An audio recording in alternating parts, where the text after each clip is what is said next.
Nothing wrong with these two lamps. Let's move to the next ones.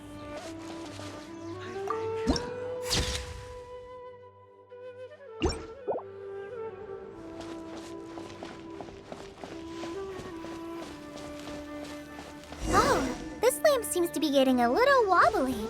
Let me make a note of it.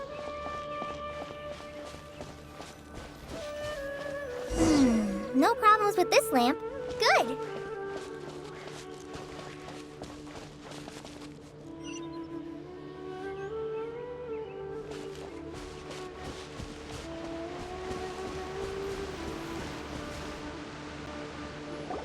The statue of the Seven is up on top of that large rock formation.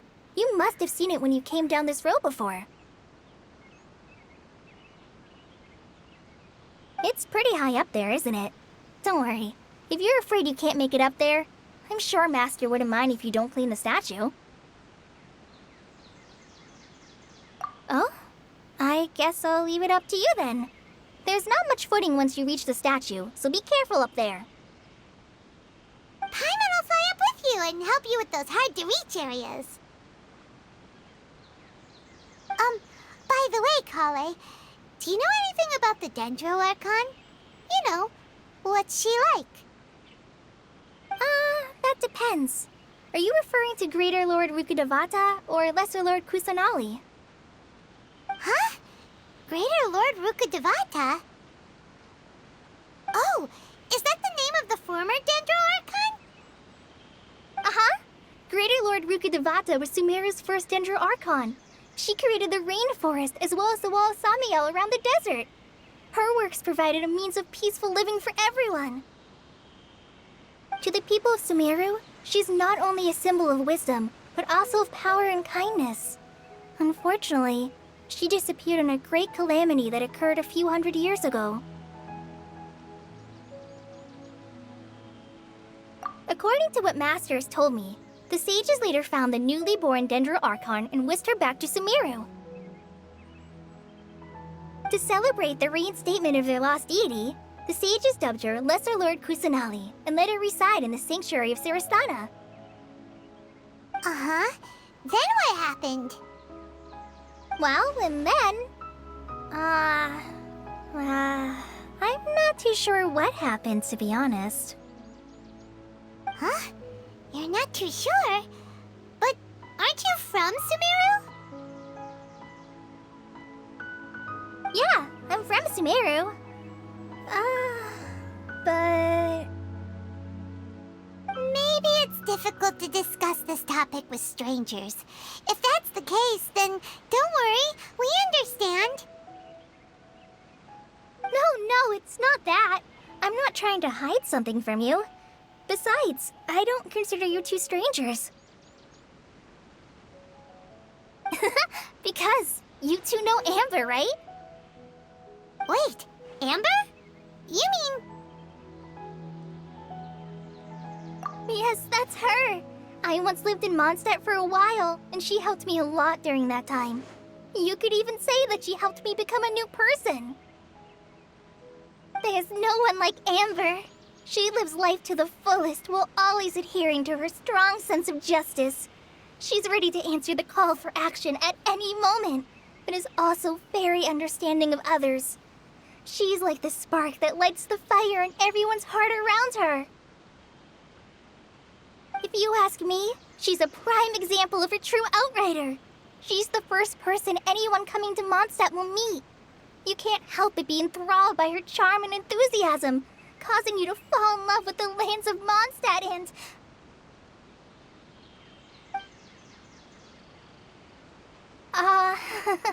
sorry. Paimon thought the work of Outriders was a little different from what you just described, but one thing's for sure, you really like Amber.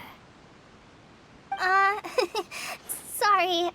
I was rambling on just now. It must have sounded kind of weird. It's alright, Kale. Knowing that you're a friend of Amber somehow makes Paimon suddenly feel a lot closer to you. So, how do you know that we've met Amber? Well, after I returned to Sumeru, Amber and I have stayed in touch by writing each other letters. In one letter, she mentioned that Mondstadt was attacked by a fearsome dragon, but the city was saved by a mysterious blonde traveler and their floating companion. I knew you two were the ones she mentioned in the letter the moment I saw you. But, considering everything you've been through that day, I thought it'd be inappropriate to bring it up. Ah, so that's how you knew. Yep, so please know that you two have my complete trust, really. I wish I could tell you more about the Dendro Archon, but I have been away from Sumeru for some time, and I haven't read any books. Sorry. That's alright. You've already helped us a lot. We had never even heard of Greater Lord Rukkhadevata or the Sanctuary of Surasthana until you mentioned them. Oh, I'm happy that was helpful. There is one thing I want to ask, though. Why do you two want to know about the Dendro Archon?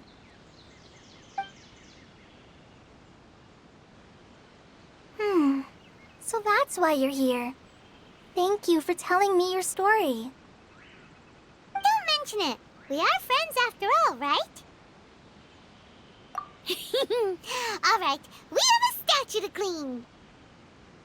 You both have my thanks. While you two are up there cleaning, I'll go ahead and inspect the forest canopy. Let's meet back here shortly.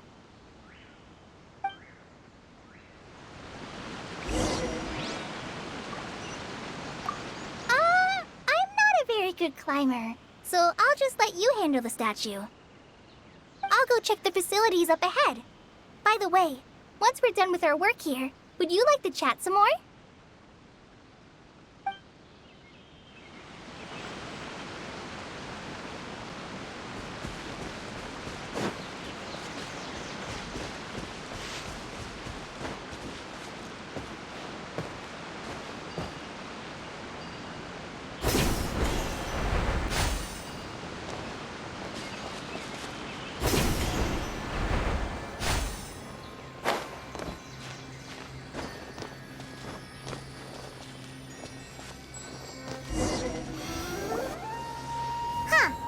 Now that Paimon looks at it, the deity that's carved on the statue is kinda small. Do you think she's supposed to be Greater Lord Rukkhadevata or Lesser Lord Kusanali? The name does seem to fit the statue somehow. Well, anyway, we'll have to figure that out later. Let's get started on cleaning the statue. Paimon will fly up and take care of the top, and you clean everything below.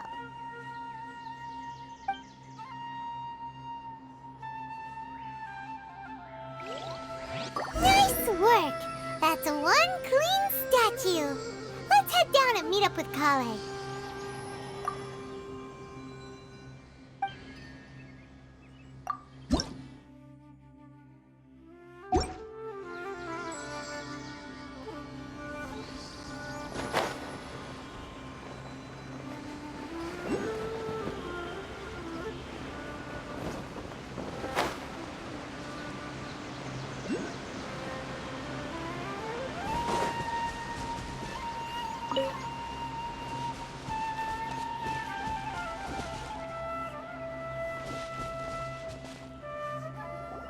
Kale, we're back!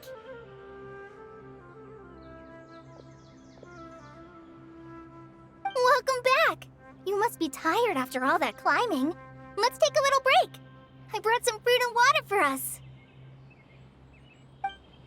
Yay, food! What kind of goodies did you bring? Hey, don't be a party pooper. It's not like Kale is a stranger or anything. Besides, the best way to compliment a chef is to show passion for their food. Xiangling taught Paimon that. I prepared a nice portable dish that forest rangers like to eat called pita pockets. I hope you'll like them. Whoops! Ah, no! You dropped it on the ground! Not to worry. I wrapped a few layers of oiled paper around each pita. They should be fine. Oh, whew.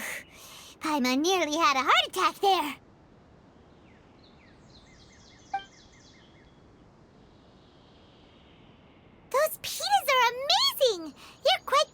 Kale. Thank goodness you wrapped them in paper. Paimon wouldn't have been able to sleep at night knowing something so tasty had been wasted. You really know how to compliment the chef, Paimon. Since you liked it so much, I'll be sure to give you a copy of the recipe sometime. I'll even include all my personal cooking pointers, so you'll be making your own pita pockets in no time. Yay! Thanks, Kale! It's hard to believe someone as diligent as you could have clumsy moments, too. Oh, I guess it happens from time to time. So, Kale, don't you think that Tainari's a little too strict with you? He won't let you touch anything without his permission. Paimon knocks stuff over all the time flying around the Traveler, but she's never said anything. Everyone has their clumsy moments. No, you've got the wrong idea about Master. Sure, he may seem a bit harsh at first, but with some time, you'll see that he's actually very kind-hearted. I've heard the veteran rangers say that Master is from some ancient and mysterious race that is known for their cunning wit and reclusive nature, but Master is actually very kind at heart.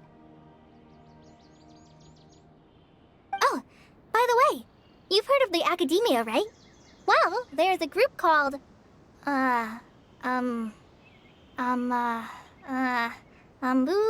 something?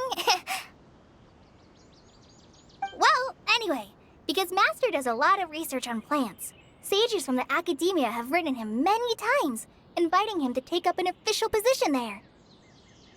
But Master declines their offers every time, saying, Sumeru City is too noisy. It'd be bad for my ears.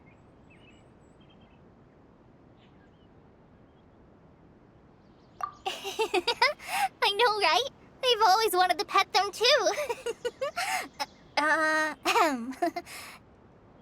Anyway, Master could have easily left the rainforest to take up a position at the Academia, but he chose to stay here instead as a forest watcher, helping the locals every day and passing on his knowledge to trainees. In fact, Master's the one who taught me how to make pita pockets.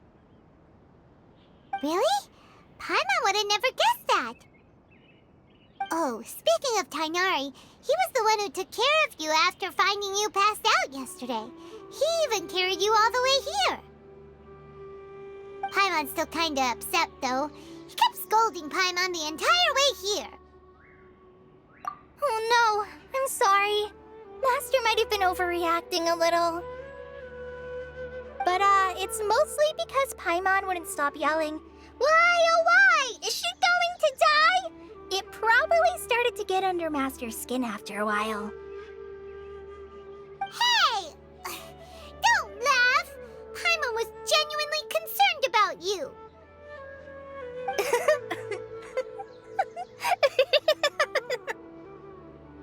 Hey! Now even Kale's starting to laugh. Ugh, that's it! Paimon won't forget this! It's time for some Paimonial wrath! No! Don't touch me!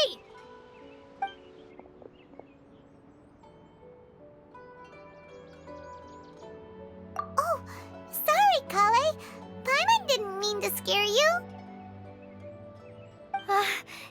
No, I just... I didn't mean that. Kale, are you okay? What's the matter? No, I'm... I'm fine. I'm sorry. I must have startled you both reacting like that. Oh, well, it's getting late now. Let's hurry back to Gandharverville. I think Master and the others should be back by now, too.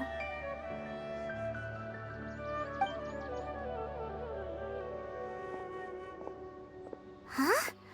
What was up with Kale just now? And why is she in such a hurry all of a sudden? Look, she's practically running back. Paimon can't even see her now.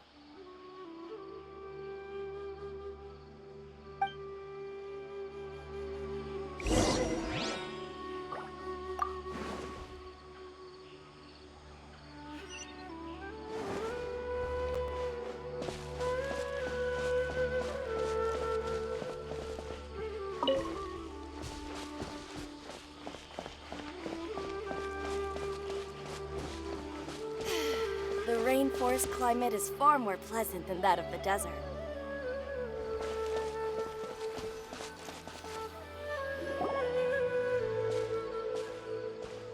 Ah, Traveler.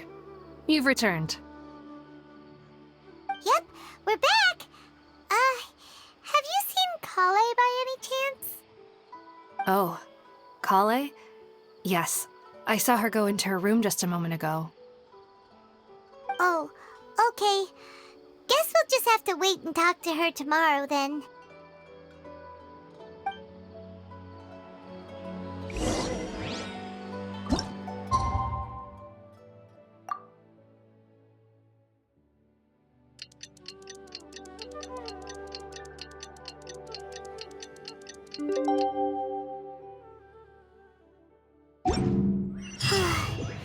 Paimon was thinking all night about what happened with Kale. And still can't figure out what the problem might be. Maybe she's in a better mood now. Let's go check on her.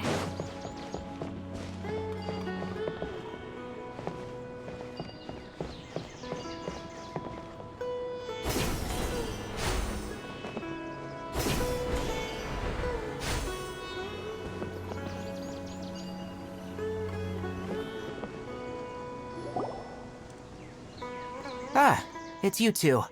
I was just about to go look for you. Huh? Tighnari? What are you doing here? Where's Kale? I came to check on Kale's condition. To put it simply, she's not well. You mean she's sick?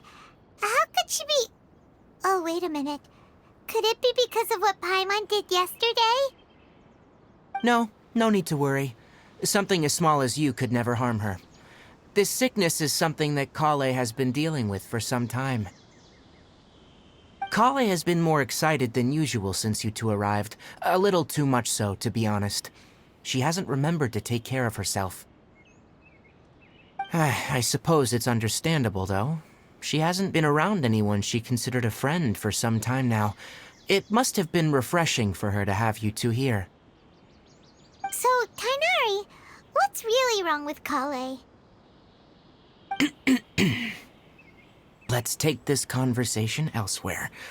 Kale just fell asleep after taking her medicine. She needs some peace and quiet.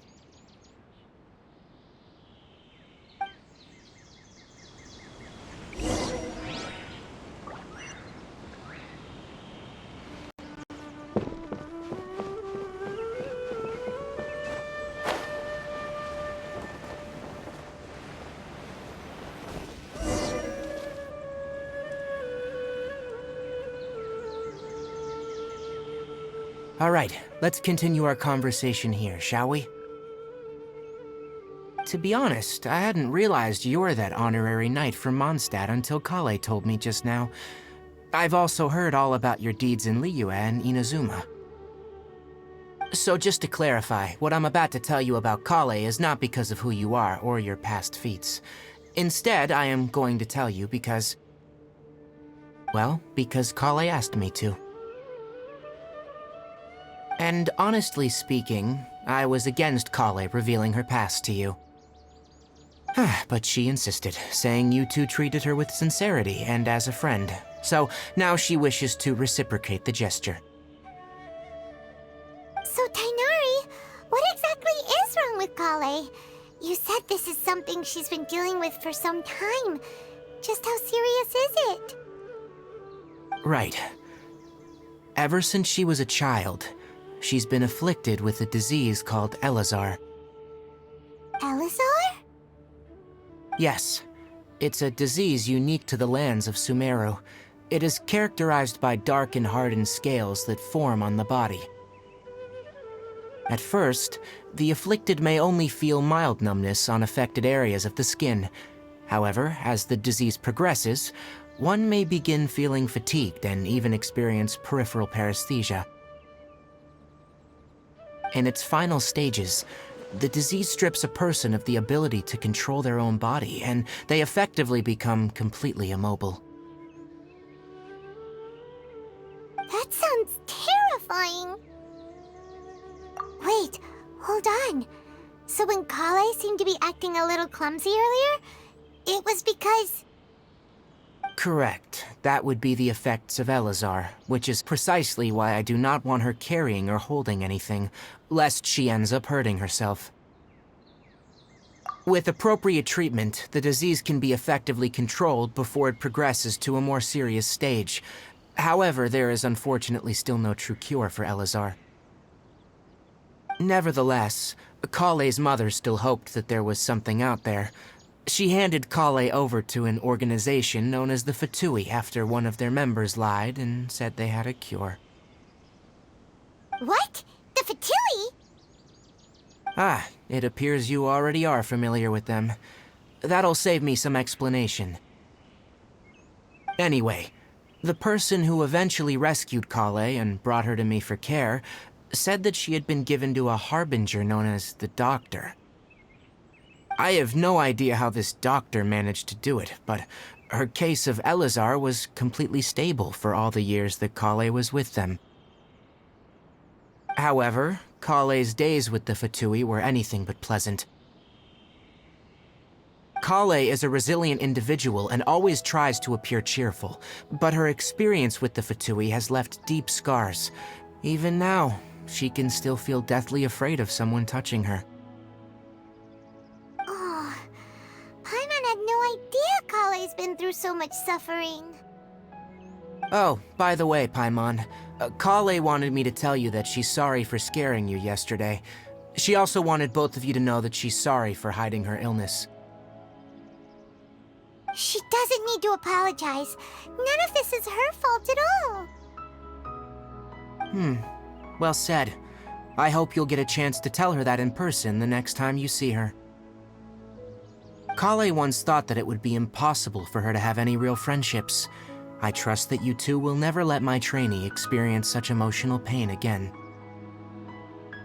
Don't worry, Tainari. We'll take good care of her. Well, it's not too serious at this point. She overexerted herself the last couple of days, which is what led her to break down this time. As long as she has taken her medicine and gets plenty of rest, she should get better. Though I must admit that Kale's condition was much more stable when she first arrived here in Gandharvaville. She was interested in the work of the forest rangers the moment she saw us. I could see that she was serious about learning, so I felt compelled to ask her to join us. Her stamina has gotten much worse recently. Though a moderate amount of physical exercise is always necessary, I'm afraid the long-distance patrols are a little too much for her now. Alright, now that I've told you about Kale's past, I think I'll head into the rainforest to find some ingredients needed for her medicine. I'll see you two later. Yeah, we'd like to do something to help Kale too. Alright, but I must warn you two. The rainforest is a dangerous place, especially for someone who's still recovering, like the Traveler. You must follow closely and listen to every instruction. No problemo. Let's go then. We'll be looking for a plant known as the Nilot Pala Lotus. It's often used to help those afflicted with Elazar recover their energy. Hey, Tainari? Where exactly are we going to find this plant? Nilot Pala Lotuses can be found all over the rainforest, but it often grows right here around Gandharvaville. Given the name, it sounds like we should be looking for it in the water. You are correct. The Nilot Pala Lotus grows in the water. When fully matured, they look like giant blue flowers floating on the water's surface. Quite an attractive species, if you ask me. The large petals are actually the plant's leaves and sepals, which surround a very small flower. You should note that many of the plants found in Sumeru have names that are contrary to their species. Take the Cowpelata, for example. The plant is not a lotus at all, but rather a vine. And then there's the Sumeru rose, which is not a rose, and is completely contrary to its name. Oh, okay then. Note to Paimon, never bring up the topic of flowers with Tainari.